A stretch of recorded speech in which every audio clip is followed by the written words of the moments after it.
বিসমিল্লাহির রহমানির রহিম। আজকে আমরা রেসপিরেটরি সিস্টেম সম্বন্ধে বলবো। শ্বাসের যন্ত্র সমূহ, শ্বাস নিয়ে যে যন্ত্রগুলো তৈরি, এটার প্রধান অঙ্গ কিন্তু ফুসফুস। এছাড়া এই আমাদের শরীরে যে বাতাস ঢোকে, আমরা যে শ্বাস নিই, এটা নাক থেকে শুরু করে গলবিল, শ্বরযন্ত্র বা ল্যারিংস, এরপরে ভোকাল কর্ড, ট্রাকিয়ার পরে তারপরে ফুসফুস। আমাদের বক্ষপিঞ্জরের মধ্যে ফুসফুস থাকে। আমরা ছবিতে আপনাদেরকে দেখাচ্ছি কীভাবে এই অঙ্গগুলো আছে। এই সবগুলো মিলেই রেসপিরেটরি সিস্টেম। আমাদের বক্ষপিঞ্জরের মধ্যে ফুসফুস দুই ভাগে বিভক্ত, রাইট অ্যান্ড লেফট, ডান দিকের আর বাম দিকের। প্রত্যেকটি ফুসফুস আবার একটু লোবে ভাগ করা, অংশে ভাগ করা। বাম দিকে 2টা, ডান দিকে আবার 3টা। ফুসফুসের মধ্যে যে বাতাস ঢুকে শ্বাসনালীর মাধ্যমে, এই শ্বাসনালীগুলো আস্তে আস্তে শুরু হতে হতে ফুসফুসের মধ্যে গিয়ে এটা অ্যালভিওলাইতে পরিণত হয়। বাতাসের মধ্যে অক্সিজেন থাকে, সেটা শরীরকে দেয়, রক্তকে দেয়। রক্ত থেকে কার্বন ডাইঅক্সাইড আবার ফুসফুসে আসে, তারপরে বের হয়ে আসে প্রশ্বাসের মাধ্যমে বের হয়ে আসে। এই যে ফুসফুসের পুরো সিস্টেমটা মানুষের বয়স 25 বছর বয়স পর্যন্ত এটা বড় হইতে থাকে, ডেভেলপমেন্ট হয়। মানুষের ব্রেন ডেভেলপমেন্ট হয়, শরীরের বিভিন্ন জায়গায় ডেভেলপমেন্ট হয়। ফুসফুস কিন্তু অনেক বছর পর্যন্ত ডেভেলপড হয়। ব্রেন কিন্তু এত বছর পর্যন্ত বড় হয় না, ফুসফুস কিন্তু বয়স অনেক। তো এটা জানা কেন জরুরি? কম বয়সে যদি ফুসফুস আক্রান্ত হয় কোনো রোগে, সেটা যদি চিকিৎসা ঠিকমতো না হয়, তো ফুসফুসটা ছোট থেকে যায়। মানুষটা বড় হইলেও ফুসফুসটা ছোট থাকলো, তখন রোগটা ভালো হয়ে যাওয়ার পরও রোগীর শ্বাসজনিত সমস্যা থাকতে পারে। এই জন্যই কম বয়সে শ্বাসের রোগীদের চিকিৎসা খুব গুরুত্বপূর্ণ। আমরা বলছিলাম যে ফুসফুসের মূল কাজটা কিন্তু শরীরের মধ্যে অক্সিজেন দেয়া শরীরকে, আর শরীর থেকে কার্বন ডাইঅক্সাইড বের করে দেওয়া। অর্থাৎ রক্তের মধ্যে অক্সিজেন এবং কার্বন ডাইঅক্সাইডের একটা মাত্রা, সুনির্দিষ্ট মাত্রা ঠিক রাখা। এই ফুসফুসটা কিন্তু সরাসরি বাইরের বাতাস, এনভায়রনমেন্টের সাথে জড়িত। বাইরের বাতাসে অনেক ধরনের ধুলাবালি থাকে, জীবাণু থাকে।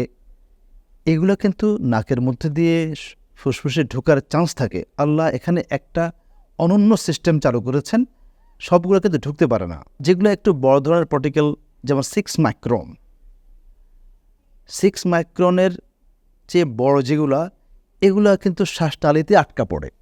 তার চেয়ে ছোট যেগুলা, সেগুলা যদিও ফুসফুসের কাছাকাছি যেতে পারে, অ্যালভিওলাই পর্যন্ত যেতে পারে, তবে সেগুলা কাশির মাধ্যমে আবার বের হয়ে যায়। একটা সিস্টেম আছে, সিস্টেমে তারাও বের হয়ে যায়। কিন্তু যারা ধূমপান করে থাকেন, তাদের এই বের করার প্রতিরোধে যে ব্যবস্থাটা, প্রতিরক্ষা ব্যবস্থা, এটা নষ্ট হয়ে যায়। তাদের বারবার ইনফেকশন হয়, ওদের ফুসফুস এবং শ্বাসনালী দুটাই আক্রান্ত থাকে।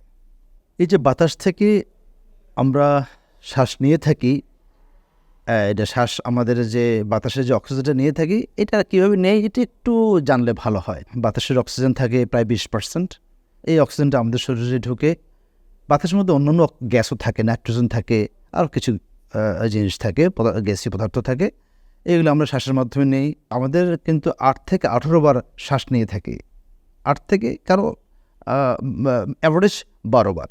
বাচ্চাদের কিন্তু আরও বেশি, 40 বারেরও বেশি হয় ছোটো বাচ্চাদের।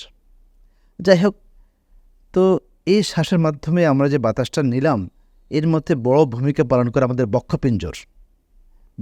তো আমরা জানি এই বুকের মধ্যে 12 জোড়া হাড় থাকে, বাঁকানো হাড়, সোজা না, এটা বাঁকানো থাকে। এমনভাবে আল্লাহ এটাকে বাঁকিয়ে রেখেছেন। এটা দুইটা, এই বাঁকানো কারণে দুইটা বড় সুবিধা। শ্বাস নেওয়ার সময় বক্ষপিঞ্জর বড় হয়, বাতাস ঢুকতে সুবিধা হয়। আবার শ্বাস ফেলার সময় বক্ষপিঞ্জর ছোট হয়ে যায়, ফুসফুসটাও ছোট হয়ে যায়, বাতাস বের হয়ে যায়।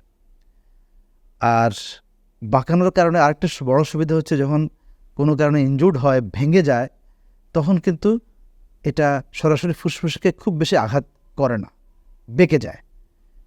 সেজন্য এবং ভাঙেও খুব কম।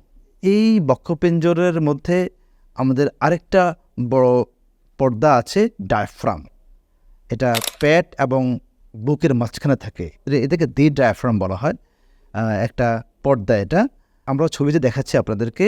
এই পর্দা শ্বাস নেওয়ার সময় নিচে নেমে পেটের ভেতরে চলে যায়, তখন ফুসফুসটা বড় হয়, আবার শ্বাস ফেরার সময় এটা একটু উপরে উঠে শ্বাস ফেলতে সুবিধা করে দেয়। অক্সিজেন সমৃদ্ধ বাতাস শ্বাসনালীর মাধ্যমে ফুসফুসে আসে, ফুসফুসের অ্যালভিওলাইতে আসে, সেখান থেকে রক্তে অক্সিজেন চলে যায়, আবার সেখান থেকে কার্বন ডাইঅক্সাইড, আমরা এর আগেও বলেছি, আবার বের হয়ে চলে আসে। এভাবে আমাদের ফুসফুস তার মূল কার্যপ্রণালী সম্পন্ন করে।